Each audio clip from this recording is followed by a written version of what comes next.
and welcome to Saturday Morning Movie Club. It's sort of Saturday morning. We'll say it is. Because Yeah. we do things when we have time. Yeah, it's been a little crazy. So, hosts, Adam, Kara, as usual. It's been a little nuts lately with trying to actually make movies. So we had to be on hiatus for Saturday Morning Movie Club for a week. Of course, if we're making movies, we usually talk about movies while we're making it. So we could just drop a lav on us sometime and just It's record just us. pure chaos though on set. But it'd be a 7-hour podcast. But Yeah. there'd be about 45 minutes of solid material in that 7 hours. Yeah, there was multiple things that I wanted to quote while we were filming this weekend. We did. I didn't say it out loud. Like when I was setting everybody up and I'd be like, I wanted to do the Tim Curry bit in Clue where he's like, and Mrs. Peacock was here. And Looking all tragic. Mrs. White was here looking all tragic. Watch Clue. Keep up. Referencing our show we already recorded. Anyways, so it's a little quiet. It's just Adam and I. I didn't have time to schedule guests for the week, so I just said, we're going to roll. In spite of it being 2025, a lot of people are busy this People week. are busy, and I honestly didn't even try. Don't say that. I mean, everyone was booked. Yeah. I couldn't. Yeah. Not that we... Did the aforementioned... But we were work- task saturated. Yeah. You go out and try and make a movie, and then try to do a podcast. That's what at I'm the same time. saying. I was like, I had nothing left in the tank to try Yeah, and plan that's true. this. So basically, we're just kind of winging it this week. We've definitely watched things, despite the fact that we are busy doing actual work. It's our drawdown of the evening. Yeah, we usually spend the night on the couch and watch something. So we do have quite a bit, and since it's been 2 weeks, we do have several. So I did come up with one category. I can't wait. Everything else is just a mishmash. Movies we rented from the library. Who have every genre, so It could be anything. However, I'd like to point out, visit your local library. the library is amazing for getting movies. All and, true. I mean, and books, because they have books. But you get to go in like it's old rental, Yeah. movie rental store. You're going into free Blockbuster. And you just walk around and pick out movies. So, yeah, it's kind of like that. Like, it's whatever I saw on the shelf. And, Just as good. Same scenario. yeah, I mean, I did order... No porn, but- Order one. That's why I was there. Because you can, reserve it and then Yeah. they tell you when it's available. I can't recommend libraries enough. Like, I would live there if I could. So, that's our first category. Yes. So, we rented 3. Which one would you like to speak about first? Go down the list, top to bottom. Okay. In no particular order, weapons. Yes, everybody.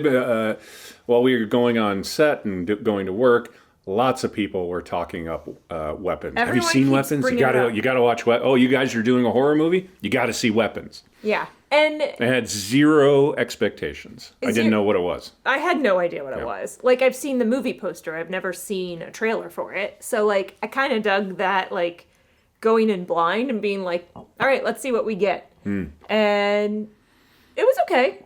I mean, I know people are like gaga over it. And I also have somebody that I know who is a huge horror fan, and twice he has posted how much he hates this movie. And I think that's the other reason I was super intrigued to watch it.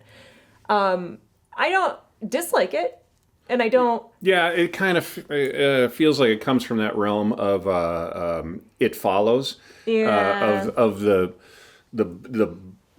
body of the public just swelling behind it. And we got tricked into going to the theater to see It Follows. And we say tricked because we didn't like It Follows, and I'm sorry if people out there like it. I hate that movie. Yeah, I do not like it at all. And I was like, I can't believe we went to the theater, wasted a trip to the theater for that one. But anyway, Weapons. Yeah. Weapons. Yes, it does have a bit of that kind of vibe, just because it's got that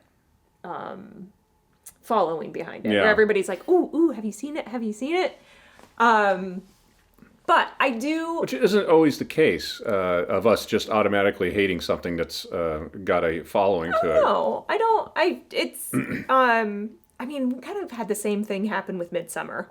When that came Yeah. out, people were like, have you seen that yet? And I'm like, nope. It wasn't as much of people going, you'll love it, as No, people just going, kind of like, I need to "Dude, talk to you about this dude." movie. Which, after you watch it, you're like, That's what we started doing. Other people going, dude. I do need to talk to somebody about what I've just watched. Therapy. Dude, girl. Girl. That's an inside joke. Different. That's a whole other story. Weapons. So basically, kids go missing. Mystery. What happened to kids? Which, I mean, it had, like, all I could think of once they started to reveal stuff, I'm like, it's Blair Witch. Like, it's like, Right. oh, there's just people standing around not moving. Standing in a creepy way. Yeah. In the dark. And it was they're like, scary. oh, when they run, they're all scary when they run. It's like, when they run, they look like Tina from Bob's Burgers. They do run like Tina. It's still creepy, but is creepy, just but- calm down a little bit, everybody. It is creepy. I did think it was scary. The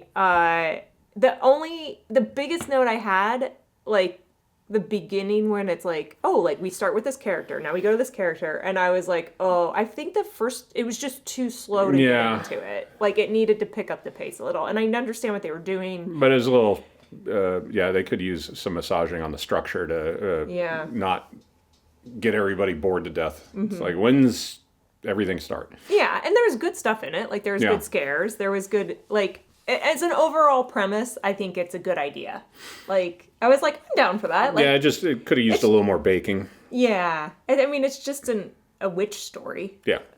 which I like. But I think the other note I have is, why is it called Weapons? And I know you Googled it. You had to Google why it was called Weapons, which is a and it's bad like- sign. You're right. And Yeah. it should have some relevance to what you saw. Yeah, it gives you no bearing on, like, what this movie is. What people can do with beloved people and turn them into something that can be used against other people, but that's not what they were doing. No, it's extremely vague and esoteric when you come to the naming of it, and it's not a good name.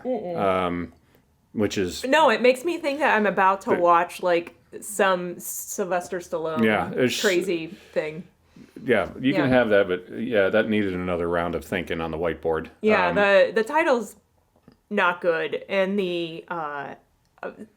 there was a part where there's just like a floating AK-47 above a house that made no sense. Yeah, whatever they were trying Never to say tied that there is an orphan storyline that It was very does not hit perplexing. home. Like, are you trying to talk about guns in America or something? And just Nothing to do with it had nothing to do with anything It in the was entire movie. So perplexing. Oh, you didn't get it because the kids, when they're under the spell, like, stop. No, I don't think you can even argue that. No. Like, I don't even know how you... Somebody will argue it. I know, but it's not an argument. No. It's not an argument. It needs a different title. Anyhow. So Weapons isn't a waste of Overall, time. It's no. fine to watch, but Yeah, I think it's like a good premise. I think it's got a good ending to it. I enjoyed the ending a lot. But I also enjoy that. Like, when you're like, just do something, and then finally something happens to the bad guy, and you're like, thank you. yeah. Thank you. I need So a I don't want to release. spoil it, but there's a satisfying ending to it.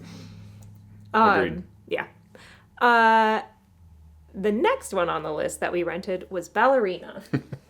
Yeah, and it's a little slow to the boat when it comes to this, because that came out 6-8 months ago in the theaters. Yeah, I it's think been out for a while, yeah. It was a while, and But I'll point out, because it was on the new release shelf, that's how I found it. Oh. The library. I was like, oh, right, I completely forgot about this movie. right, and Yeah. 2/3 of the John Wick movies are pretty okay. Yeah, I enjoy them. And Anna de Armas, I thought she was great, and James love her Bond. So in it's like, everything. oh, okay, well, we can watch her. I have watched her in anything, because I watched that crappy Apple movie Oh boy, that was crappy. with her and Chris Evans. Lord knows what it's called. I don't remember, but Is that the one the Russo brothers directed? no. No, the Russo brothers I don't directed think another so. big epic piece of shit that got on streaming, which It was just these giant names that end up on there, and boy, you're like, it's film students. Most film students can make better crap than this. Yeah, and the Anna de Armas Apple. It was her and Chris Evans, and she's a spy, and he's just a dude. Yeah. And like, it's supposed to be a comedy. Like, it's a good premise. It's just, oh boy, was the writing bad. Anyway, but back to Ballerina. Ballerina. Yeah, she was great as an action person in James Bond. So great, bring it on. Let's see what you got. And from beginning to end, it was a middle of the road, slightly undercooked plot line, but it's a John Wick movie. It's a John Wick Nobody's movie. going to see terms of endearment plot lines when it comes to that. And she did, all the action is staged great. All the action is staged at least good. And there are a couple of scenes that are really over the top, that are wonderful. One involves a flamethrower. The flamethrower is very good. What was the other one? There was another fight sequence that was I really enjoyed when they're in that armory that she's buying stuff from, and she's running around picking up all the guns going, no, and finds a box of grenades. Oh, the grenade starts like grenade fighting is people's heads up. It is worth the price of admission. I would pay to go see that. There were really good ones in there where you're like, oh my god. Very good grenade fight, when she like pushes him behind the door and throws a grenade in with the guy and pushes him behind this like big steel door and it opens the door again and there's just a hole where a guy was. It's so good. No, I mean somebody could easily write a check. It's like the pitches, Ana de Armas in a grenade fight. Yeah. We're done. Right. Do that. Oh, and John Wick's in the movie at one point. Yeah. But yeah, I mean, he shows up and he's what's the name they call him? Like, Bud. I keep going Babadook. Yeah, he's the Babadook. Keanu Reeves is the Babadook. They have a name for him. I know. It starts with a P, but I don't remember it. He shall be known as the Babadook. But he's like, that's like his like mythic ghost name or whatever. Babadook's coming? Careful, the Babadook's going to be here. It's going to transform into Marmaduke. Oh, Marmaduke's coming? But I like that aspect of that character that in the other John Wick movies as well. But I love that Ana de Armas's character has grown up hearing the mythic stories of this guy. Saw him once growing up and was like, what? Like, I thought this guy wasn't, like, it was a myth. He's not real. It's like, the genre hit parade. Like, everything you're saying, like, yeah, that's pretty down by the numbers. But it is effective in this movie. It is effective. So, like, it is, none of this is original. Like, you're not going like, ooh, it's so interesting and original. It's a John Wick movie. Right. Like, it's exactly what you want. Everybody listening, like, move on. You're picking apart the ballerina. I'm not done yet. I'm not done talking about this, okay? I enjoyed very much because you have that setup. Yeah. That there's that moment where, because somehow he has a bulletproof suit. Like, somebody made him a boot in the other movies. And he's like, they're fighting, and he's just holding it up. And she's like, and you just see this look on her face, like she's like, are you kidding me? Oh my god, it is true. You can't kill this guy. You can't shoot him. She starts buying into the legend at that moment, and I think that's a really good bit. And I was just talking about this with one of my actors on set this weekend, that I was like, do you have a favorite scene that you like? It doesn't have to be a movie. Ever? Yeah, that you're just, and they were like, oh boy, I know that's a hard question. I have several, but like, they just have this moment that, and like the whole movie doesn't even have to be good, but it's those little moments of like reactions and actors to think. Because one of my favorites that I always go to is in the show The Pacific, HBO's miniseries The Pacific. When after all, like, I think it's after Guadalcanal, but all the Marines have come back. And they're meeting with the nurses who are like just handing out like drinks. They're all clean. Donuts. Everybody's clean. It's this beautiful. It's in the Pacific. It's gorgeous. And they're just like wrecked. Yeah. And this is like the first time he's seen somebody outside of the battle in a long time. And like he's just staring at her. It's like they literally look like angels to them. And I think it's like his reaction, and it's Joseph. Oh, Joe Muzz? Yeah. Yeah. He's like, it's all on him. And then there's a guy who's also with the nurses, and he's like, move it along, stop staring. And he just like turns to him and gives him the look. And the guy's like, oh. And it's not, give me my moment. It's just like him processing. Yeah. Which I think is amazing. So that's when I was like, do you have a scene where you've seen a performance where you're like, I love that. So like to me, that moment when she's like, oh shit. Yeah. Like I like those little details of stuff. So my only other complaint about Dreyfuss and Jaws could have been like that during the it's Indianapolis a great scene. too. Because the Indianapolis scene doesn't work without Dreyfuss doing his bit. Exactly. It's all about the reactions. Yeah. So, like, yes, is it a stupid shoot-'em-up show? Yes, but, like, there are good bits in it. But she made it epic. She made him epic by doing that. Yeah. And my other note on that, which I was really disappointed, because I love Norman Reedus, and, like, all the trailers made it seem like he was a thing in it, and then, like, you watch it, and he has, like, 2 scenes. And I was like, oh, man, I was so looking forward to like him being like watching him in this movie. And that was a disappointing pump fake. Yeah. He's in it. No, not stop. Really. Could have been anybody. Yeah, and it was like a plot line that they set up that just went nowhere. I'm like, why'd we introduce this character? Like, it's like because they only had a week. Is that it in between shooting? Yeah. Walking Dead. Anyways. That was our second watch. We'll move on because Adam doesn't want to talk about. No, I was just making fun of we were doing about. I have to move some whiskey out of the way because it's hitting me in the knee. Yeah, the perils of. Well, that's in my hand. The perils of working at the bar. It is Saturday morning. We're just drinking on a Saturday morning in the dark. Freelancing. Yeah, I wanted to get a show out, so that's why I was like enforcing the issue. You don't need to explain. Okay. All right. So the last movie we rented from the library was Creepshow. Ah, right. And this is one I ordered. So I starting watching it, I was like, I had a minor memory that I've seen it before. But as we progressed, I was like, I don't remember any of the rest of it. So maybe I only saw like a little bit of it growing up. I remembered more and more as we went. Yeah. Like, oh, damn, I must have saw it. I remembered seeing it a lot. So whatever it was on, like it was rolling on HBO. So like every day that I came home. Well, that's probably why I was like. Turn it on. Like, oh, they're burying Ted Danson in the sand again. I've never seen it, and I feel like I should watch it. So I ordered it. That one was cool. Yeah, and you watch that, and there is a laundry list of big stars that are in it. Yeah. Some way before they became big stars. Yeah.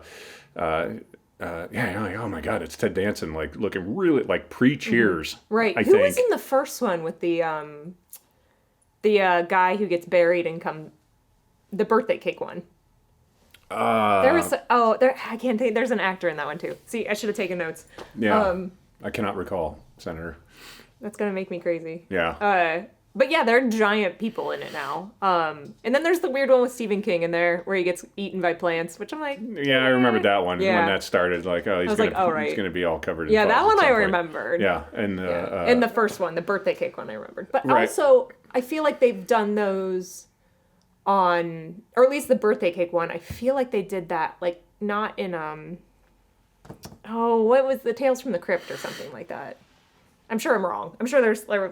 I feel like there's another iteration. Yeah, of it. Like, kind of like how the Twilight Zone movie redid the Twilight Zone episodes. Right, and yeah, most everything that you saw in that, just because like, oh, it's like we're doing Twilight Zone, but now it's in color, and we have we can show more gore or whatever, which they didn't really do too much, but so yeah, everything kind of rings as minorly familiar, and also. It's many decades ago that the movie came out. I know. So like everybody's done these a million times, several times. Watching Leslie Nielsen as the Heavy. Oh yeah, because he killed Ted Danson in. I don't know who the other. I don't know that was. woman. No, I don't. Who was in that? She wasn't with him, but watching him be the Heavy, especially when he has been in Cleveland. Working on commercials that we have all been on, and he is a lovely old man with a fart machine that apparently he used even back then. That he'd just walk around second on. Because he did that when we was working, and I know he's passed on, but that's his legacy is fart machine. Fart machine every set. Rest in peace, Leslie Nielsen. I hope as it lowered into the grave, it was just a slow fart. He would be very proud of that. Followed by one short part. Yeah. And you're great in Forbidden Planet also. He had a very long and storied career. Yes, that is true. True. Cheers. Cheers to Leslie Nielsen. Yeah, I mean, Creepshow is just like one of those, like, here's a bunch of short stories. Yeah, doing sort of the anthology type collection. Yeah. I don't know if their goal was, making 2, 3, 4, 5, and so on. Yeah. Because they never did another one. I don't recall. I mean, they had a show. I thought they had a show. Yes. Yeah. Yeah, I guess maybe that's what Phil. Yeah. That maneuvered to. Did you have a favorite story in there? Those are the only ones we just talked about are the three I can think of off the It's top interesting of my because head. there are ones that really resonate and I remember with, Right. and I don't like them. So I'm not like the bug one with Mr. Pratt. Oh, right. Like it, Yeah. I guess like when I was a kid, I watched the shit out of that thing, and I like that one resonates with me as well as the one with Stephen King in it, but I don't like them particularly well. No, it's just I think that I you like the remember Ted it. Danson one the best. I think so too. I want to talk to him about like, did they really bury you in the sand? I don't want to and, talk to you about Cheers or Saving Private Ryan. I want to talk to you about Creepshow. Yeah. Let's go. Like when they buried you in the sand, like it's got to be legit. Like the ocean's hitting them, right? I feel like. I mean, I guess you could fake that. You can fake that. But you're still getting like pummeled with water in the face. Yeah, you gotta be ready for even it. if it's not a real ocean, you're still taking it in the puss. Like that sucks. And so did Leslie Nielsen. It's like that's the like Right. Yeah. Edie That's still at the end of him getting just nailed in the face. the ghosts came back and made you do it. The ghosts came back and killed you. Swamp ghosts. Swamp ghosts. Sorry. Well, there are beach ghosts. Ocean Seaweed ghosts. Yeah. So that was Creepshow. Yeah, that was Creepshow. Okay, so which minorly leads into our. It's not really a category, but we're gonna call it leftover Halloween movies. Because they're movies. We had a Halloween hangover. Now we have leftover Halloween. The leftovers. Well, so I mean, technically they're just like scary movies, but we just have been on a kick, and like I just keep watching horror movies. It's a weird, vague time before you start swinging into the obligatory holiday films. But I would also argue that I don't like. I like watching scary movies all the time. So like, when people are like, "You just watch Halloween or scary movies for October and Halloween," I'm like, "No, that's kind of bullshit." Yeah. Like, and I've seen memes go by like the posers who just watch scary movies on Halloween. So I'm just rolling over because it's that time of year. And our last show was our last show Halloween? No, we had one with Matthew. Matthews, yeah. So I guess there's been a break from talking about horror movies. Now it's just entertainment. Now we're just freestyling. Yeah, and this next one, minorly movie roulette. It's one I've always wanted to watch because I've seen it go by. But I ultimately clicked on it because the still had the actress from Night of the Comet on it, and I'm like sold. I love Night of the Comet, which I will have to rewatch and we will talk about another show. Obsessed. So that actress was on there, and I'm like, well, I have to watch. Possibly in the same outfit. Yeah, she looks because she had her cheerleading outfit I guess. on and the same hair. It feels like looks the same. Looks like she just left that set and came to wrap the set. Friday, Monday she walked to the next one. So we turned it on, and in the first scene, there's another actress from Night of the Comet, and I'm like, oh my god, this is awesome. Yeah, that was a strange opening scene. Yeah, which we'll get to once I reveal it. You want to reveal the title? Or? Chopping Mall. Which the poster is so misleading because it's like a zombie hand holding a retail bag, and it's like chopping. None of that happens. And you're like, yes. None of that happens in the entire movie. It is not what you think it's going to be. It is here in the land of AI, vastly approaching, and Sarah Connor won't help us, that Chopping Mall has hired robot security guards to patrol the mall. 3 of them, because they presumably couldn't afford a 4th one. And that's it. And the server gets hit by lightning, which is how everything transpires in cinema. And they go haywire, and some kids who Are they locked in, or they just stayed into? They work in the furniture store. And they decided to stay and have a party in the furniture store. And by party, very much literally sex, drugs, rock and roll. Yeah. There's a one-ish? Yeah, where they're just revealing... There is a one-er shot. Yeah. Where you go, because they're in the mattress section of the furniture store, where you go from couple to couple to couple of them in various states of undress. Yeah, I'm like, so you're all just having sex right next to each other. Next to each other. Right there. Yeah. Right over there. Including one's like a married couple. I'm like, why are you have a house. They're not like talking with each other, and there's more mattresses farther away. But that's why they were having the party. Like, I was like, this premise is fucking weird. But, yes. So, like, you have these crazy robot security guards who are like killer robots, not just like... Because of the lightning. Oh, yeah. No, because they have lasers. Yeah, so if you are stealing a bra from a store, lasered and you get shot in the face with a laser. Well, they have a taser that'll come out and get you. I know bras are expensive, so maybe that's fair. They are very aggressive security guards. Normally. Robots. And they're like unkillable. So you're like, what? Who designed these, and who thought they needed to be mall security? There's no kill switch. Like, the military doesn't have this. I didn't know they had to be that tight at the mall. I think they also talk about all the security doors closed in the mall, so they're locked in. So that's why they can't get out. Shit is tight there. Yeah, I was like, is there like Fort Knox in here? Why the hell is this? Why is the security so tight? Throw a chair through a window. But yeah, it's not at all what you think it's going to be.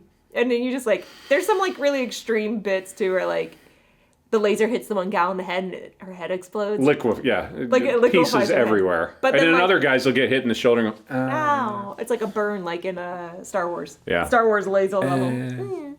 So I'm like, what levels are we at here? It is a perplexing movie. But fun. Pour yourself a glass of something you like and sit down and you need to watch it like Mystery Science Theater. Yeah, don't hold on too tight. Version. You need a friend, and you need to be prepared to make fun of it as you're watching it. I have to play that at a holiday. I don't know which one yet. You want to play Chopping Mall at the holiday party? Well, that's right. No, a holiday, but I don't know which holiday yet. I have to think about it. Well, like, when I think of shopping mall movies, it's more summery to me. Yeah, that might be true. Although, like, Weird Science has a good shopping mall sequence that... So 3 films in a row, that Shopping Mall, Weird Science, and Mall Rats. That is a perplexing lineup. But Weird Science makes me think of fall. Like any... Really? Yeah. Like any John Hughes movies makes me think... Just because they're school-based? But like the... Yeah, like 16 Candles or Breakfast... Definitely Breakfast Club. Like, or maybe a little more Winter, but... Right. Yeah, probably because they are high school. And planes, trains, and automobiles. Yeah. Well, that's... Yeah. That is a thing, as mentioned before. Anyway, Thanksgiving. Shopping Mall. Shopping Mall. Yeah. I mean, maybe watch it. I don't know. It's really upsetting. There's parts where they're like, why are you running down this hallway? Like, there's just bits where you're like, what? Or they like separate, or like they're crawling through the vents and they're like, we need to get out of the vents and save the boys. And you're like, they told you to, okay. No, they're God, it's so poorly written. I think Mission Impossible films are written the same way. Yeah. Like, here's a bit, and then they'll do this bit. Connected however you see fit. Which I'm going to jump ahead, because talking about bits, we watched Mars Attacks the other night. Mars Attacks. Which you go, now it's just a series of bits. It is. You watch and you're like, it kind of is just when a it's series full of on. And I saw that in the theater, and I like the movie the older I get. Mm-hmm. When I saw it in the theater, I can't remember if I was in my 20s, because it wasn't like Alien. Like, we were aggressively anti-Mars Attacks. And then, because I think I didn't know what it was going into it. Like before or after you watched Before I went in. Oh, you were like, then why'd you go watch it? It's the cat that made Batman. It's going to be aliens. It's going to be... And I go and see it like, I was not ready for it. Yeah. And then the older I get, the more I like it more and more. Yeah, I mean, I think too it helps, like, because we were on that kick of watching like 50 sci-fi like Yeah. crappy 50s Yeah, yeah. sci-fi. When you watch this again, you're like, it's oh, I see what he's doing. yeah, here. it's very on point of yeah. that. Now, I think it having just watched it, it does take. It's a little painful how long it takes, and I understand why. And it's the same thing Independence Day did, which I also bore of. Oh, we have to establish all these fun, quirky characters. Like, I don't care. Go. But that's the bit of the movie. Like, there's no like overall plot. It is like it is a full packed cast of stars. That's part of why it probably takes a long time for me to get on board with it because I want plot. Yeah, it's not a lot of plot. No, I don't care about Michael J. Fox and Sarah Jessica Parker. Yeah, having breakfast. Let's go. I mean, to be fair, Michael J. Fox had like 3 scenes, and that was one of them. Everybody had like a few people have more, but it's like I can't think of her name that played Jackie Brown. Pam Grier. Thank you. Like Pam Grier has like 4 lines in the whole Foxy movie. Brown. Like Foxy Brown. No, that's not the name of a real person. Still not her name. Pam Grier's got like 3 lines in the movie, and she's always in a bedroom or a kitchen talking on a phone. She's a bus driver. She's on the bus. Oh, I forgot about this. She goes and kids. Smacks them out of a arcade. And then everybody cheers that she... Which is great. I'm sure Tim Burton's like, oh, let's get her in it. It was like, but it's kind of wasted ammo. Well, everyone only had a little yeah, unless you're Jack Nicholson, you kind of didn't have a whole lot to do. Yeah. Yeah. I really... You're watching the movie to watch the aliens run around in their little red underwear. There's so many good parts. The aliens are the stars. The aliens are the best fucking part of this movie. Like, I love... Like, we were talking about this, like, when it's happening, and I just lost it because I just remembered. Like, so when they have the big, like, translator box that's, like, so awkward. And, like, but, like, Very the ones 50s. running around holding it, and it's, like, translating to, like, don't run. We are your friends. Stop. We're your friends. Don't run. And I just flashed back to, like, so my grandpa and I watched this movie a lot together because it was on HBO a lot, or Cinemax or whatever it was. And, like, so I would go over to his house after school and, like, basically, like, whatever. It was either Turner Classic or one of the movie channels. Yeah. And, like, we would just, whatever was on. But he loved Mars Attacks. And I just flashed back to, like, when that happened, he would lose it because he thought that part was so funny. Don't run. We are your friends. We are your friends. As they're shooting everybody. That's a pretty good one. It's really good. And I think that's the most fun part about that movie is that the aliens are unabashedly like just we're going to kill you. They're dicks. They're from beginning to end.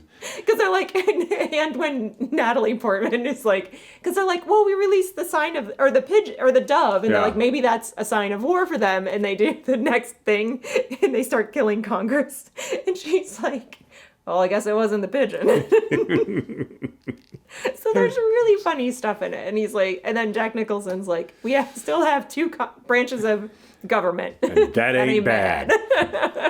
Yeah, Jack is very good at it. Yeah. I think everybody does a good job in it. Christina Applegate's in it. I don't think she has a line. I don't think she has a line. She's like in 2 Jack scenes. Black's girlfriend. Yeah. She does nothing. Like, she doesn't do anything. But they got Christina Applegate to be in it. At the height of her fame. Yeah. Yeah. No, I adore it. Like I said, I watched this movie a lot with my grandpa, so it makes me happy to see it. And I teared up at the part where who's the gal? She's also in Beetlejuice. I can't think of her name. The grandma. Oh boy. I mean, she's somebody. She was a star since forever. Yeah, since Silent. Maybe not that far. But God, I can't think of her name. Anyways, there's a scene where they're in the truck.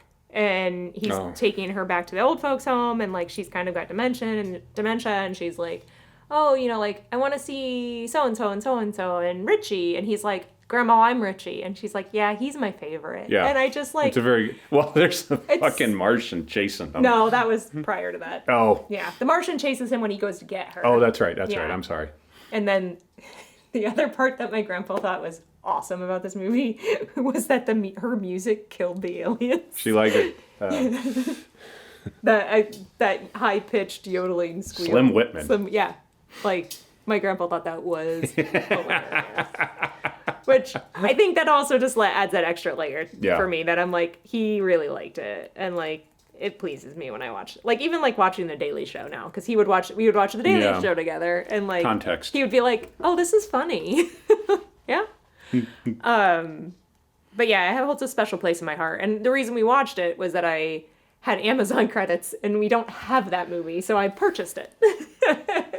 Mostly I want to use it for outdoor movie night. Yeah. Like when we do our screenings in the summer. That's been on the list for a long time to do and we haven't done it yet. So, because I think that's a great outdoor. That's not bad. film. We could do an alien invasion. Yeah, that's a good theme, idea. Which can be serious or it can be Yeah. very I was much like, not. for the whole summer. No, that's a lot of alien movies. Yeah. I mean, because Maybe each month could have a theme. we could do each month a different theme, but like that's only like 3 months. But if we get busy, it's all out the window. I know. Well, this summer we were going to Yeah. do our theme that Nazis were bad, and then We did do Nazis are bad. We did, but like we didn't do as many screenings as we'd No, like, we did. because we did what we could. did what we could. We did our part. Way different movie. And now I'm going to bounce back. I was going to flow from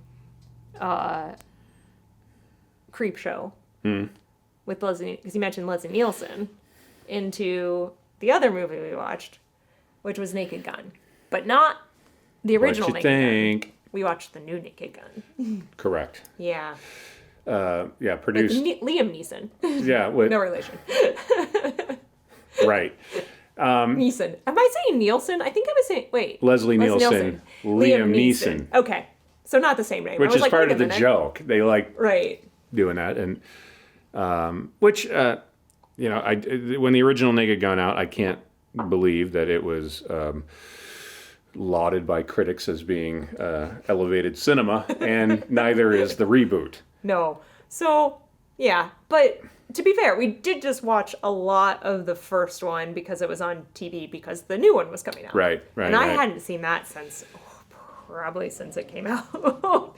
It had been a long time since I'd seen Naked Gun. And I was like, there's still funny bits, but it is like bit after bit. It's Yeah.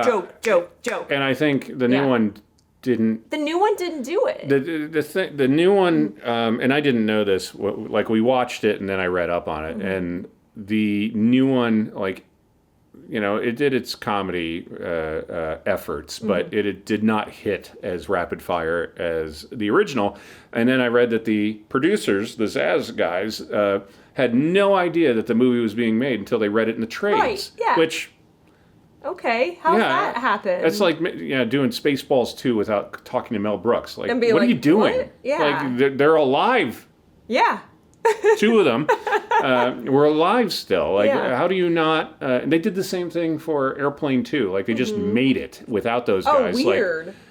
How No, do they do that? I mean, Those isn't guys that their backed out. Oh. Those guys backed out after Airplane 2 because they're like, how many more jokes about airplanes can we make? Right. Yeah. And then they went on. I mean, Airplane 2 does have good jokes in it. Oh, it has Shatner.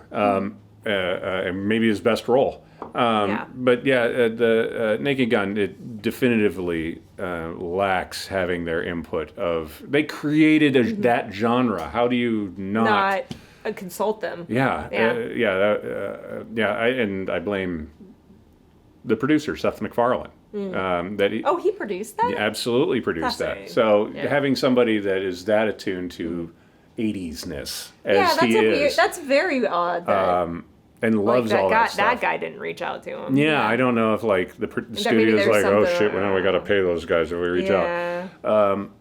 But having said all that, you know, it's not the most important movie in the world, but It's Naked Gun. but it's Naked Gun, and it has fun bits. It does. There are funny moments, but as an overall, It's kind of, you know, sea level crap, and Yeah. at the same time, like if you were not of advanced age and had seen the original Naked Gun, because Yeah. it relies on a lot of callbacks.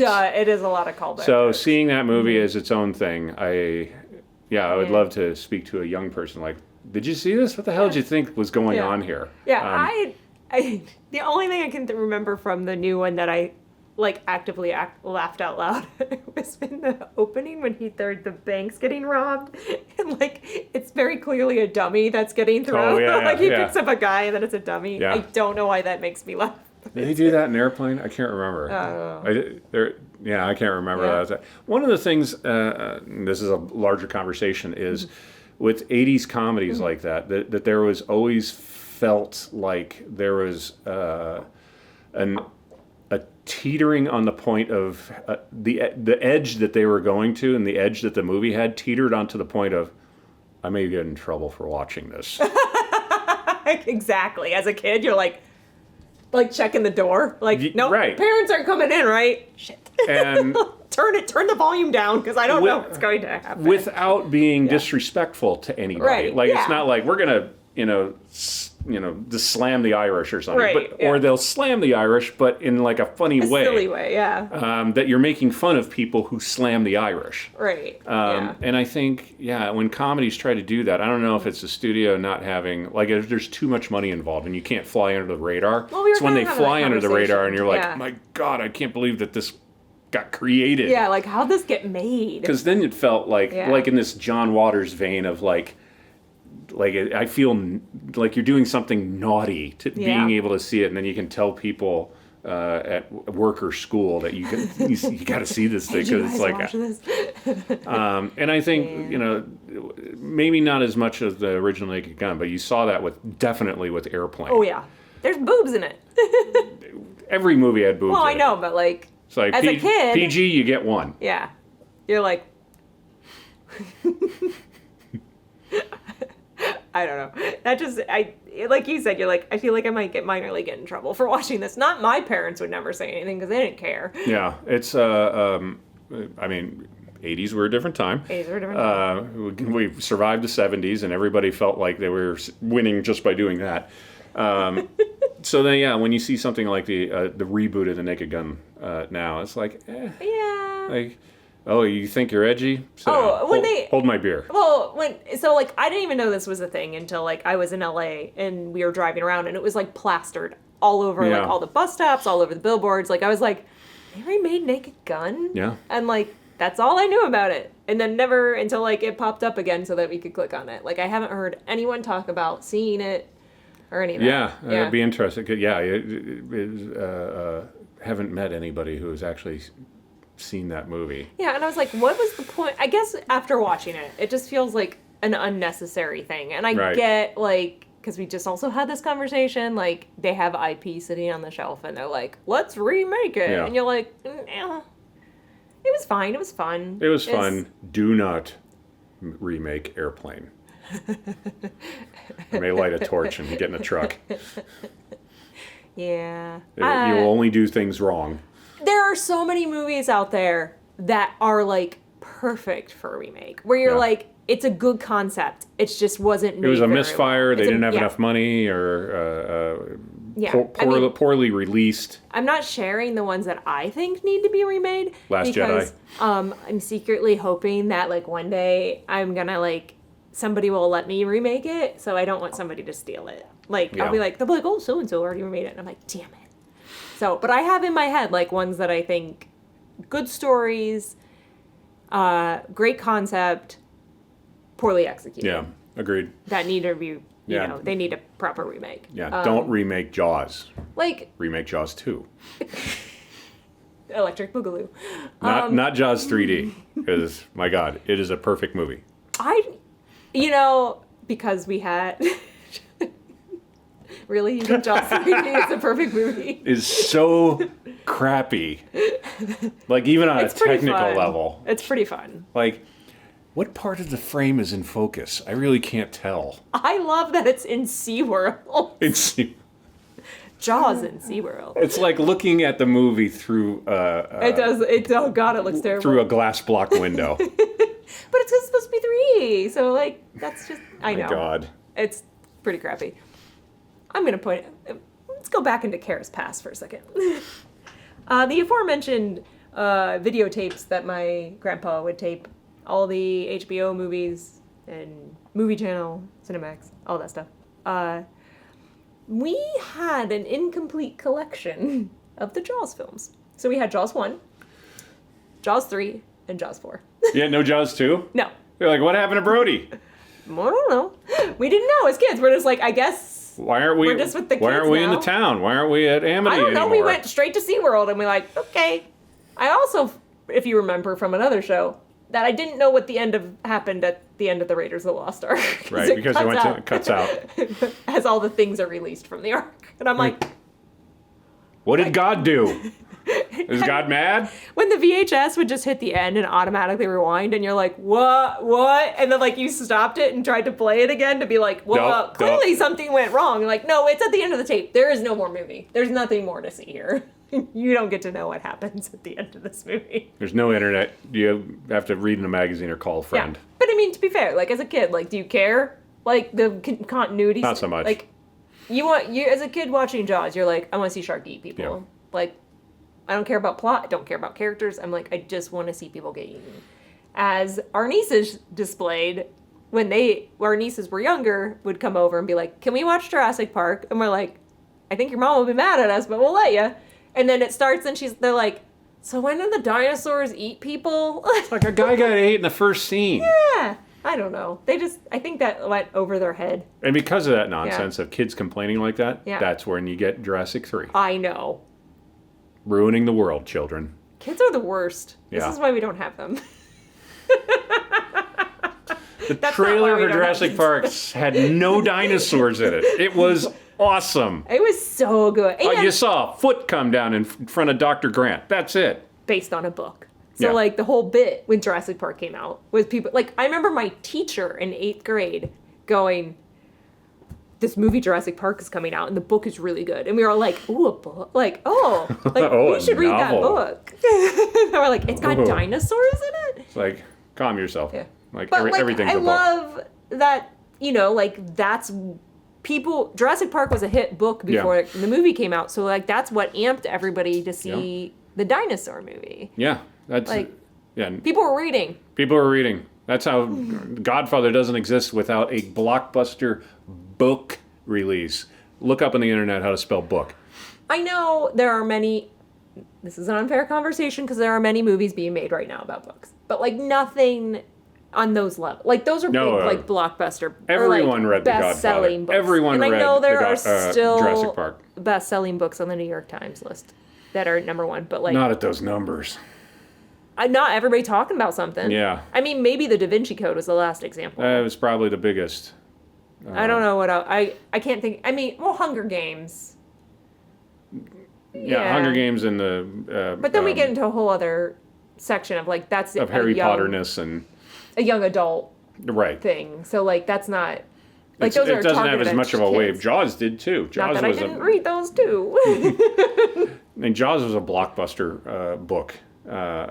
Leading up to that. Mm-hmm. See, the library theme is connecting. Now we're talking about books that were turned into movies. See? Also at the library, you can rent an ice cream maker. You can rent a sewing machine. You can rent... What else they have? They have a lot of... You can rent, like, a frying pan. You can get... At our library. You can get a tiller for the garden. Yeah. It's pretty cool in there. Like, they have awesome stuff. You can get board games. A deep fryer. Yeah. If you want to rent a deep fryer from the library, that's kind of gross. Yeah. Right? I mean, I think on the list also is cookie cutters. And cookie cutters cost like $1. 10 cents. Yeah. See, I inflated it. For inflation, they're $1. It should be 10 cents. They used might cost to be 10 cents to make, maybe. Yeah, I know. But that's a rentable item. Yeah. And by rent, we mean free. Well, yeah, because the library's free. We also have a notary public? Republic. Public. Notary public. I should not be drinking on a Saturday morning. Adam Z can tell us which one's right. Notary public. Your mom's notary public. You beat me to it. You beat me to your mom joke. My mom is actually, or was, a notary public. Because I would just take my documents to her when I needed them notarized. And she would do them for me. But she can't anymore because she's not current. But our library does it for free. So you can just go. Because I've done that there too. Okay. How often do you need things notarized? I'm sorry, I'm just... How often do you need We're off topic. Next film. You're the one who brought up what you can rent at the library. We were way off track before that. All right. Let's see here. So, in reference to what we were doing this weekend, we are working on a project. I can't reveal any details, but It is a horror movie, and so to be inspired, because a reference that I am heavily utilizing for this project that I'm trying to do is Evil Dead. So we watched Evil Dead 2 because there's a blood bit in here that I want to replicate for our project. And I wanted to watch it just to get inspired before we went and shot for the weekend because we were filming a fake trailer. So we're just doing bits. Throw a couple stills on. Yeah. From this. Maybe. I don't know if I'm allowed to share any of it. I don't know. Who's in charge? Who's in charge of this thing? You are. I don't know. Am I allowed to do that? Yeah. You can do what you want. You're the chief of police. Perfect. So anyways. Symbol of the donut. That's my favorite part of the horse. He made the international symbol of the donut. I love Lucas Haas. That's a shame that you don't see him in more stuff anymore. I don't know what he's doing now. Yeah, I don't know. Like, he was in a handful of stuff in the 90s. And then, like... He's off being a math teacher. I think he's adorable. Like, this is the thing that I took away from Mars Attacks, that if I were making a movie, and I'm secretly like, I'm going to announce this so somebody else does it, because this will never happen for me. When somebody is making a movie with a president and a first lady, please cast Lucas Haas and Natalie Portman. If it's Natalie Portman, she would be president and he would be first gentleman. That's fine too. Yeah. I'll take either. Yeah. I would love that. And minorly thought about this because we were watching that show on Netflix with Kristen Bell called something, Nobody Wants This. Nobody Wants This. And we were watching this scene and they had them all in costumes and the gal the woman who's playing Kristen Bell's mom shows up as Madonna. And Adam's like, that's the mom from Hocus Pocus. And I think that's the dad from Hocus Pocus. But we looked it up. It is not the dad. It does look a lot like him. He passed away. Yeah. But it is the mom. And they're totally spot on with her outfit. So they put her they recreated the Hocus Pocus thing, which I was like, I love that. Very good. Very good, everyone. Slow clap. And I love the end of Mars Attacks with Natalie Portman and Lucas Haas when he gives a nonsense speech and she's like, you got a boyfriend? And I was like, love it. Yeah. That's why I was like, please make them easily, the president and immediately pivot and mac on. Is she the president then? Is that what her position is on that movie? We're not in a monarchy. It's not like she gets. She's handing out medals. Well, I think she's the only one left. Exactly. So, okay. maybe the first daughter is now president in the lineage of congressional scholars. Let us know if they kill Congress, the president, and the judiciary. Who's in charge? Yeah, if in this scenario, if all three branches of government are obliterated except the daughter of the president. Yeah, but she doesn't. She's like 14. She's not automatically in charge. But who's left? Let's say the army got destroyed too. She's just handing out medals with the mariachi band. Which I love everything about that ending. I love it. You all know if you've listened to the other episodes, I love a mariachi band. So yeah, true. Yeah, there's a reason I like that movie. When you're like, I think it's just for that scene. What, the mariachi band? Yeah. Yeah, I know. I know. I don't understand what your problem is. Yeah, what? Yeah. I love a movie for one scene. No, I love that whole movie. I love that whole movie. Yeah. There's, I just love, I don't know. I enjoy watching it. Because I fell asleep while we were watching it because I was so exhausted from doing our movie making. That the next day I went back and picked it up. Even though I've seen it a gazillion times, I'm like, well, I fell asleep during these parts. I must watch them again. We'll see what we fall asleep to tonight. Oh my God, please don't talk about that. Anyway, so Evil Dead 2. Totally derailed. Evil Dead 2.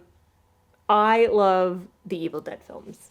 As you know, we have an Army of Darkness poster hanging in our house. And for people who haven't seen, Evil Dead, so they made Evil Dead, and they made it with $14, and then it did very well and got a lot of attention, and so then the studio said, you should make one, and Evil Dead 2, a third of it is just retelling Evil Dead, at a slightly elevated budget at that point. I was just listening to another podcast about the making of Evil Dead, and they said that they wanted Sam Raimi wanted Evil Dead 2 to be Army of Darkness.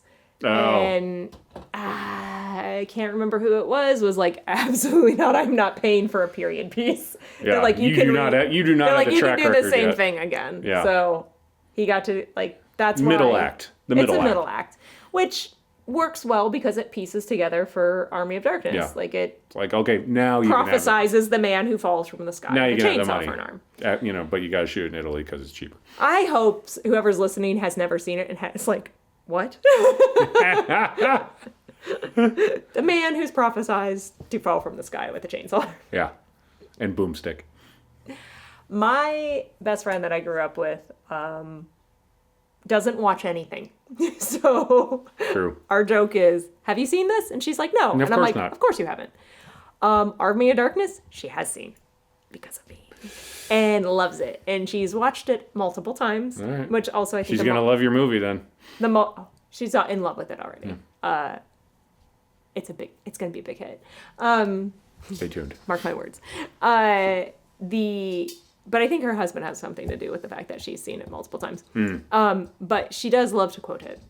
But so it's sticking. it's sticking. We're not talking about Army of Darkness this time. No. But like, I love how silly it is. And like, I quote it all the time. I almost quoted it today, but then realized I was quoting Lando Calrissian instead of Bruce Campbell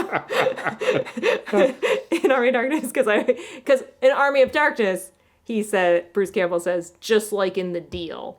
Lando Calrissian says this deal's getting worse all the time. To be clear. I got him crisscrossed. Evil Dead 2. Evil Dead 2. Yes. It's one of my favorites. So, like, somebody asked me this weekend, like, which one of them is your favorite? And I said Army of Darkness. And they went, really? And I go, but that's an unfair question to ask because I like them all equally. Because they are different movies. Very much. This one is it's basically the Three Stooges in a horror movie. And I enjoy it so much.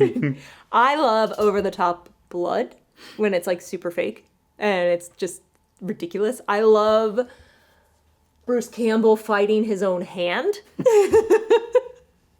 And he's like, it got in my For like 15 minutes. Got in my hand and went bad and I had to chop it off with the wrist.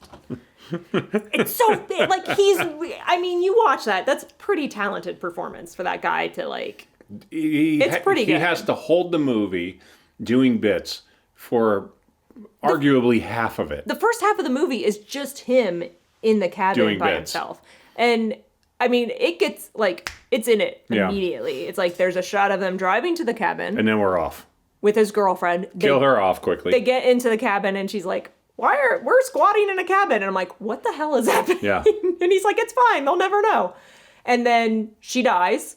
And now it's just him. And then, she turns into a demon. And then dies. Kills her. Because he reads from the book immediately. He's like, what's this book? I'm going to read from. Or he plays the reel. Like, the reel tape, which is incantations. Don't do that. But it takes like 3 minutes before you're into the craziness. I respect that.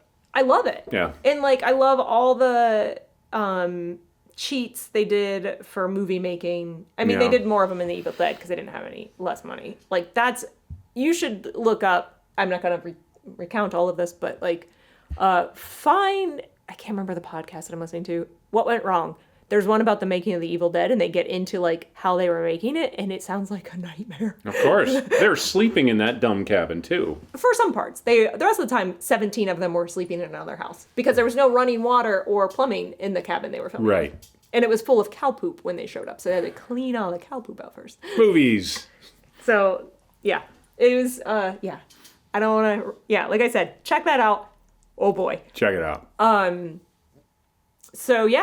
like when they were making that, they didn't, didn't have it. They were like using, like they made a Ramo cam. They called it a Ramo cam where they put like the camera on like plywood or they were 2x4 and like would run that through the car to break the windshield. Yeah. And then they called like a Vaso cam. So they just like put the camera on a board, put Vaseline underneath it and another board so you could like slide it around. That was their slider. And dolly. Yeah, there's another one I can't think of right now. But like basically they were just putting the camera on a board and they found the longer... This is directed by the guy who now has Marvel money. But back then... Right. Yeah, no. But I love that. It makes really cool shots. Yeah. Like, and they work really well for like a demon-possessed point of view. Which Multiverse of Madness is arguably Evil Dead 4. Which I enjoy very much because of that fact. I'm like obsessed. I'm obsessed with Evil Dead. It's a condition. That's okay. But they were saying is that they discovered the longer the board they attached the camera to, the steadier it got. Yeah. Which is interesting because like the more, which makes sense because if you're hand holding it, there's more chance of it getting disturbed. Which they said they made it 8 feet long to run through the woods and were having trouble because they were running into the trees. So they're like, we need to make it shorter. In days before good BTS. Yeah. So that's why I think I really enjoy that as, trying to make independent films. Yeah. It's cool to see the creativeness that people come up with when they don't have the budget, which kicks back to a conversation we were having this afternoon. That you can get really creative. Like when you're like, you don't make way have better those decisions. There's a difference between $200 million and $20 million. Like Raiders of the Lost Ark was arguably, I think it was under 30, something like that. And you don't have everything in the world. And Spielberg wanted to, he came in early. He came in under budget because he's like, let's see how cheap we can do it. Yeah. And he made this enormously successful film because I think the creativity blossoms at that point. Well, yeah, and you think about Jaws when the shark wasn't working. Like, it's a way better movie because they had to shoot around it. You can't see the shark. Yeah. I'm like, lessons. Yeah. I love having to work around that. Like, I love parameters. Yeah. Because it forces you to be more creative. Yeah, I do Not too. saying that I want parameters, but it does make it more interesting. Yeah, I would like a coffee. I would like plenty of time to shoot something. But I think movies derail when they're given $300 million. Yeah, because you're just like, I can do whatever I want, so who cares? Maybe somebody should say no to you. Right. Yeah, you're not even trying anymore because you're just like, well, I'll get whatever I want, so who cares? So let's think up whatever we want. Let's have Venus crash into the character. Yeah, like, you're hang like, on. Okay. Whoa. Yeah, like, what are we doing? So like... Why? The movie I want to make is going to be all practical effects because of that. Like I think it's more fun to go back in time to the way movies used to be made. Watch our Cloud Tank part. Yes, if you haven't clicked on it, we posted our how to make a cloud tank, which is part of this project because I want that old, and I like that old look. It makes it feel scarier to me. And if anybody has questions about that, because we didn't get too deep into the weeds when it comes to that. But if somebody wants to make a cloud tank of their own, send us a message. Yeah, right. Comment on that video and we'll answer any questions that you have. But most of the stuff we found on the internet anyways. With some trial and error. Yeah. Oh boy, that was a scary thing for us to do. Because we were like, how much did we just spend on like making salt water? And then you're like, is this going to work? And then do we only get one take? Because the instructions are like, you make the layer of salt water, and some people had some recipes for that, some not. Yeah. And then they're like, put the fresh water on, but don't dawdle because they could start mixing together. And you're like, oh, God. How much time is dawdling?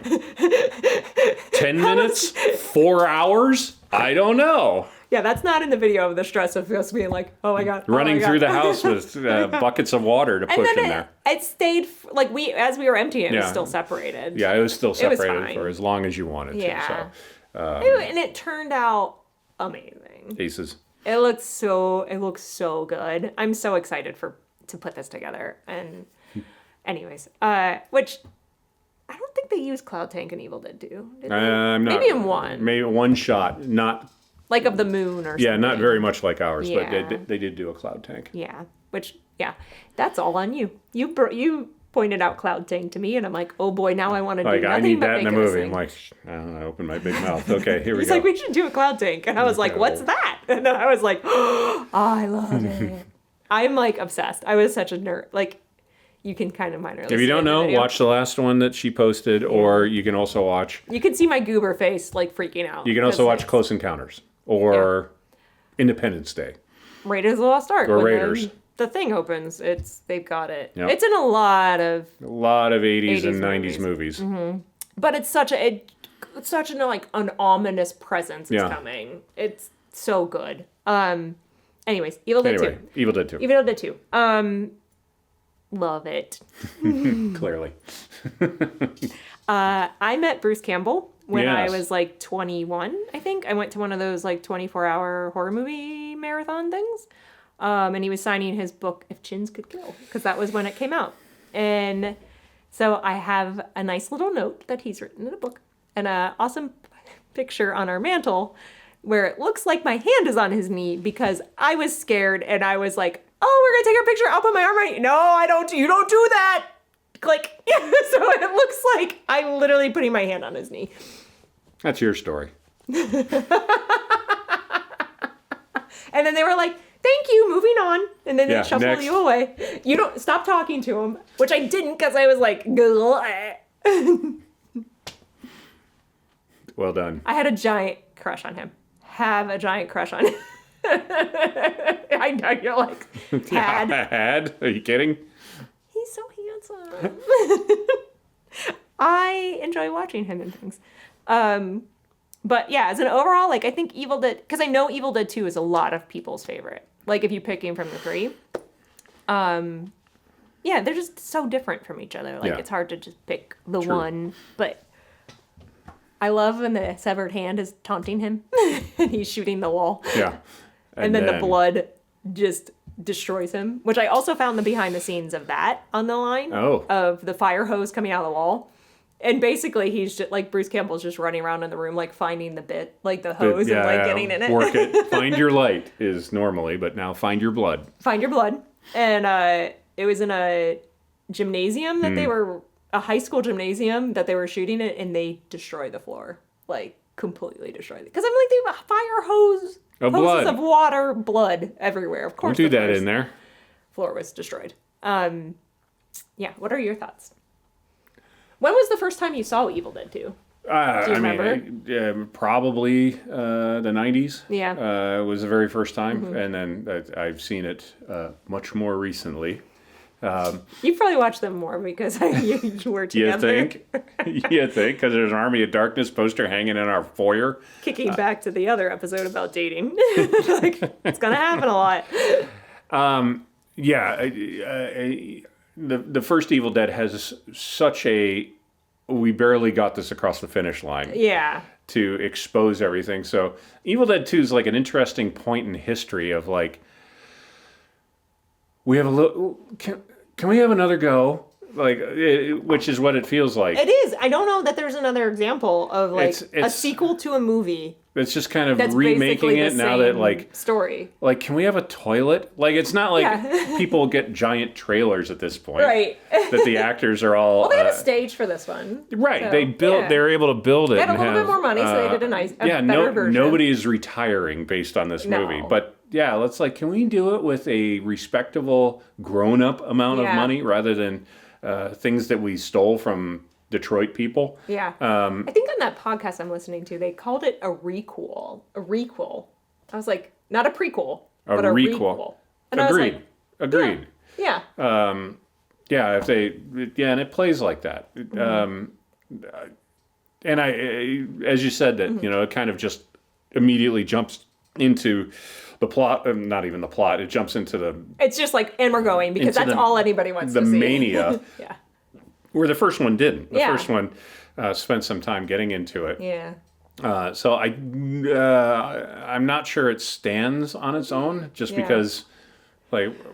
Where the hell are we? Why is this going immediately? Who's that? Who's that guy? Who's that gal? There's a guy who took his girlfriend in the woods to squat in a cabin that somehow he knew was there, and everything you just said. She gets possessed immediately because he was like, I'm going to turn on this reel-to-reel that's sitting here and summon the demon, and then...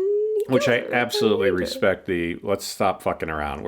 This is all anybody wants. I love the jump. Yeah, because you're like, I don't need a setup. Yeah. Moving on. and so many things that we know and love, like Buffy and other things, like pull from this so often. It's such, I'm trying to rack my brain of like a horror comedy before this. Like, it is not like this. No, it is a very unique film, especially for that that time period where you're like, what am I watching? But I think I didn't watch these until I was in college. Like, I watched Army of Darkness a lot in high school because that was the one my brother brought home. Right. Like, my brother would go, he was much older than me, and he would go to the movie store and bring home VHSs that I had never seen, like, which I talked about in From Dusk Till Dawn. So it was like, he would bring these home, and they'd have these amazing covers. And you're like, what? Yeah. And they're like, I want to watch this with you. And then and then I'm off and running because I'm like, that's cool. And then I had no idea about Evil Dead until I got to college. And my friends were That's a good time to know it. My friends are like, because I'm like, I love Army of Darkness. And they're like, so you like Evil Dead? And I'm like, oh, what? And they're like, how do you not? I was like, I'm sorry. I was a nerd growing up. Like, my friends were not. And you're in the weeds. I was the only one who was. I mean, my other friends were into movies, but like, I was the only one who was like reading Entertainment Weekly and like obsessed and went to film school. Entertainment Weekly does not cover Evil Dead 2. Yeah, I mean, I'm sure they did, but like, I don't know that Fangoria I made. That you're thinking of. I mean, maybe. I don't know. I'm sure it was in there. I just didn't make that connection or something. I don't know. Evil Dead 2 is kind of outside their purview. So I'm in the 90s. Like they would reference stuff. You know what I mean? Like they're not going to do a write up about it. No. Oh no. Unless it was like an anniversary. Anyways, but I just remember being like, yeah, there's more. And I felt the same way, which we're going to do categories in the future about this, where like the remake. So like, because when I was in high school, like when Ocean's 11 came out, I'm like, oh, this movie looks cool. And my grandpa's like, yeah, like they did that with Frank Sinatra already. And I'm like, what? So like, I always loved to go see the new movie and then be like, I need to watch the thing it's based on. And I felt like I was getting more content. Like at that, like pre-internet. So you're like, oh, I'm going to learn so much more about this by watching the next one. So like I felt that way about Evil Dead. It was like this beautiful present to me where I was like, oh my God, there's more. That's so sweet. Yeah. There's about people getting severed heads and stuff. It's amazing. But it's very It's a very sweet story. Yeah. Anyway, that's Evil Dead. And that's Evil Dead 2. We'll stop talking about it now. Our last one that is on our list, we just watched last night, is the new Fantastic Four. Thank you. Good night. And that was the show. Fantastic. Explain why we watched it, why you were watching it. I love 1950s mod. So, like, I wanted to see it because of the look of it. I do not care about the Fantastic Four. Right. I saw the last one they made with whenever that was, forever ago. There was a couple. Well, maybe it wasn't the last one. I don't know. I've seen one. Miles Teller was in one of them. I don't know which one I've seen. See, now I don't know. Was Jessica Alba in it? I think so. That was the 90s. Yeah. And I was like, eh. Like, I did not give a shit. Like, I did not care about any of the characters, any of the 90s. Superpowers, none of it. I was just like, nope, this is dumb. No, I would agree. And seeing it, like, do not make it contemporary. Stop with the, that time has passed of trying to do superheroes. Like, how can we engineer them so they seem like they would be in our world? Fuck that. Let's put them in, let's watch the world that they would be in. And this is the world that Kirby and, I can't think of the guy, Stan Lee. Yeah. This is the world they created for them to be in. And it fit. I liked. Yeah. Like I did like the Fantastic Four, the new one. I love a 50s mod. I love a 50s superhero space mod. Like, yeah. I did not watch or like The Incredibles until a few years ago when you love it and you'll have it on. And like now I'm into it. Yeah. And it's like very clearly The Incredibles is copying the Fantastic Four. Other way around. Or yeah. Yeah. Yeah, because of the superpowers. Right. Like there's a stretchy person. Right. You know. And I was like, oh, I'm getting more of it. But the movie is gorgeous. Oh, like, it's a great look. And everything. The characters are pretty good.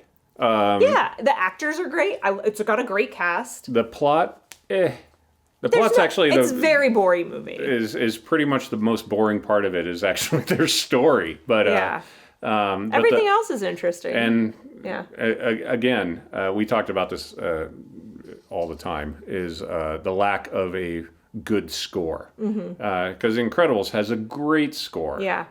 Because they're not shy about it. And live action films are petrified. Yeah. Or ordered by the studio. Right, to have make a generic one. milk toast score, because then they can use it for other stuff. Use it in other stuff. But yeah, it's and there's we'll get into that in a different conversation. I know we'll talk about getting mad about how the scores are going again, but there's a whole episode we can talk. But about yeah, that was another weak point of that. Yeah.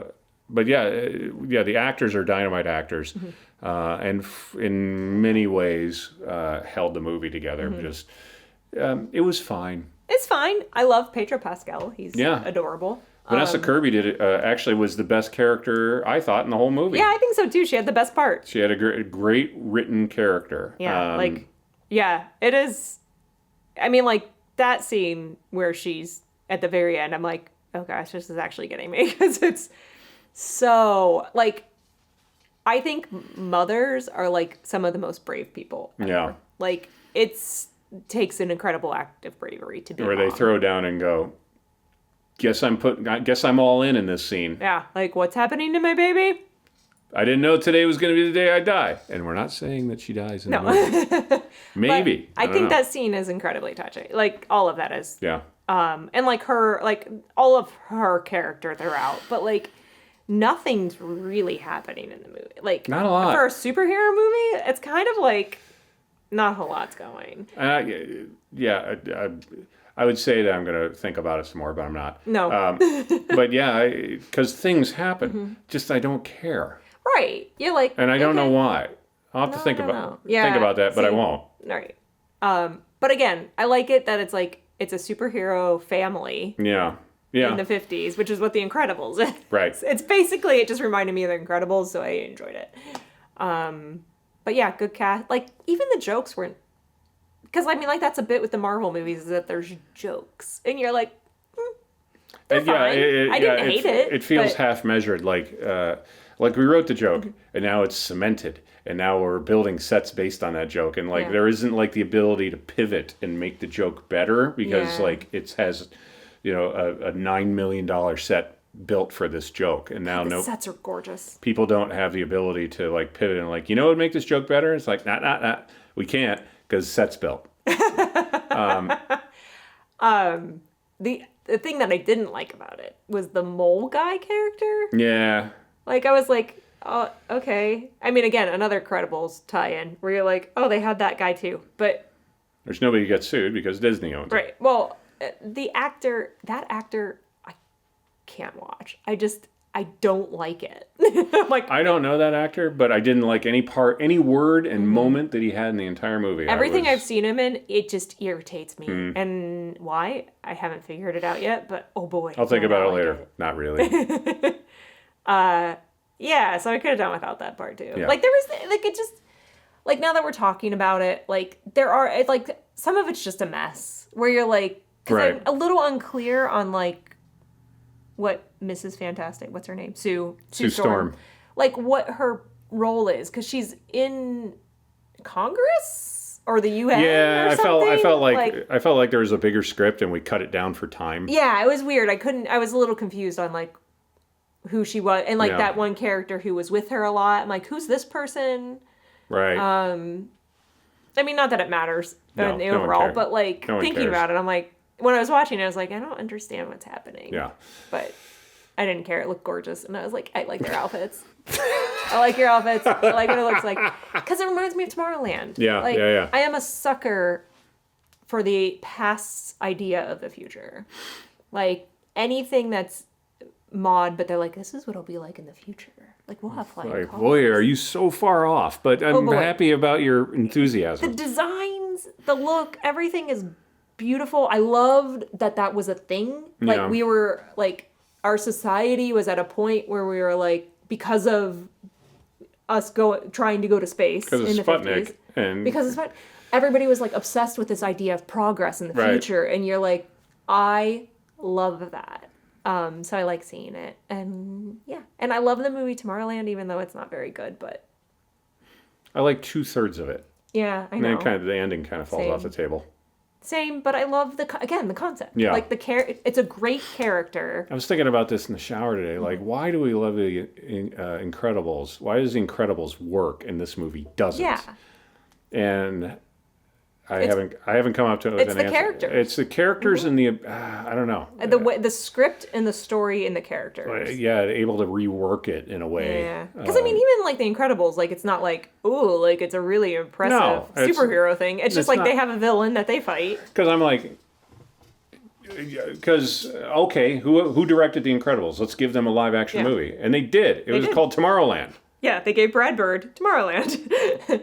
So what happened? Yeah. Why does it fall off the table at that point when it's not animated? So here's the thing that I like about Tomorrowland. Also, like the other aspect that I like of it is it feels like an old Disney movie. Yeah. Where it doesn't, like it's like a kid who's like gone off the fucking rails and is now just driving across the country. Right. Like going off on her own adventure. No parents. Like it feels very vintage, or very of that time. And I think that's also why it appeals to me. Not that it makes it good, because those movies weren't good either. No. But it has the elements that, you know, as a kid, there could be like, adventure. And the adventure. You could just steal a car and drive across the country with a robot. That and nothing bad will happen to you. Because that's true. I would love to have a deeper discussion about Brad Bird, like going from animated stuff, wins all kinds of awards for it, and then goes and does live action stuff, and it's like what's the tripping hazard here? Why can't this get done when suddenly real people are in it? Now I'm gonna think about the Incredibles, and like I enjoy those because of the look and the time period, and I think the characters are funny. Yeah. Like, I think Craig T. Nelson does a great job. Oh, he's so and good. Holly Hunter does a great job. They have good bits. Yeah. Like, and I think that's, like, and the overall... live action just can't be snappy and fast enough, or... I just think it doesn't... It's just poor writing. Not doing it, yeah. And, again, like, not that the Fantastic Four was bad. It's just... It was fine. You know, it feels like one of the, like...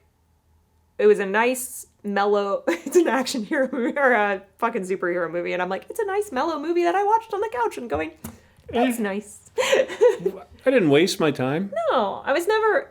I mean, like, the biggest thing that really, like, got me excited and my ire up was I was like, the bad guy is, like, destroying Manhattan. Yeah. Like, I was like, we're okay with this? Like, he's just breaking all the okay, he's broken another building. Again. He's broken another building. Like, what point? And is it because I'm, like, gotten to the point as a grown-up, I'm like, who's paying for this? Like, the entire, like, the thing that's stomping through the city, it's like Godzilla, where you're like, it's destroying all the infrastructure underneath. Like, you're going to have to replace all the sewage. Watching the movie going, oh, look at the plumbing. That's what my mind was. I was really concerned about the those infrastructure. poor people's plumbing. I was like, you're going to have to pave those roads. But I'm like, it's not even just pulling the roads up. Now you have to rebuild the underneath. And like, what? How's anyone live here anymore? Anyway. It's like whole other story. We were talking with our friend and he was like, yeah, but how do your characters get paid? I'm like, doesn't matter. No. No one cares how they're making. No one cares how the Avengers get paid. Well, that's what we were asking about the Fantastic Four. Yeah, like, who pays the Fantastic Four? Who built your building? Who's paying for your rocket? All of Earth contributes $1 each, so they get $6 billion. Just turned into Jay and Dogma. Who's this? Why the fuck did you just hug my head? Why'd you hug my head?